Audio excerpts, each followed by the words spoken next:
Yours. Alright, so I've done a lot of river trips. I guided in southeastern Utah, so by the San Juan River for a long time. And some river trips you plan out really down to the last detail. And some river trips are just kind of like, we'll throw the stuff in the car and go. And today was like that for me. I just kind of threw the stuff in the car and went out. And I ran into my buddies, and so I got a ride instead of having to use my bike, and that was cool.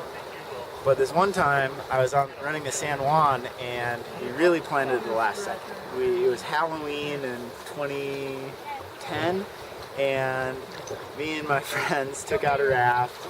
It was like 4 paddles, a case of beer, and we put in at like maybe 3 o'clock in the afternoon.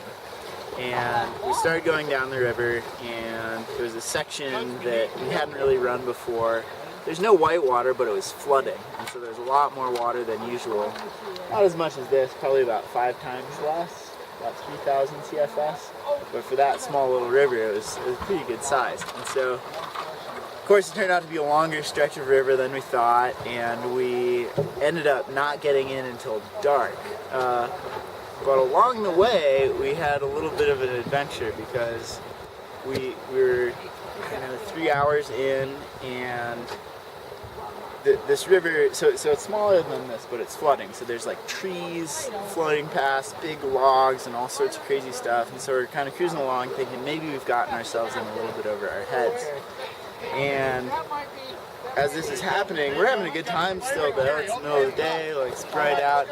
And we started to hear a sound from shore. There's this barking, and we're like, what is going on?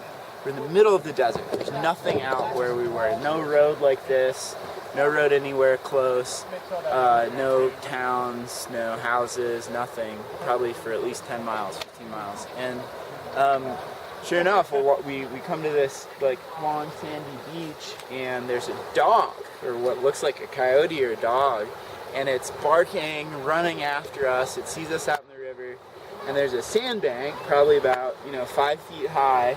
The river's churning past. We're floating past pretty quick. The water's moving about how it is now. And we see this dog, and we're thinking, well, this is terrible. It's out in the middle of nowhere. It's hungry. It's lost. But it's a bummer. We're in the middle of the river. We can't get to it. And so the dog, though, jumps off the sandbank. It gets to the end of the beach, and it just jumps into the water and starts swimming out to us. And it swims all the way out to our raft. And so, of course, we're like, well, we got to pick it up and pull it in the raft. So we pick it up and pull it in the raft.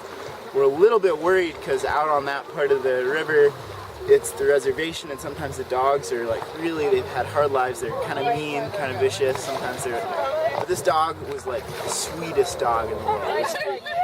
We pulled into the raft, and started licking everybody's hands, and it curled up right at my feet. And I was like, oh man, that bummer, I've got a dog now.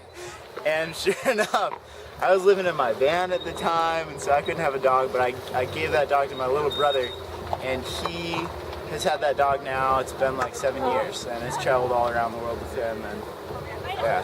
What's the name of your dog? We called it Nairobi, which I just spent some time in Kenya, and Nairobi is the capital of Kenya, but in the Maasai language it means the place where the cold water is. And that's we pulled her out of this cold water in the San Juan River, and yeah, that's our dog.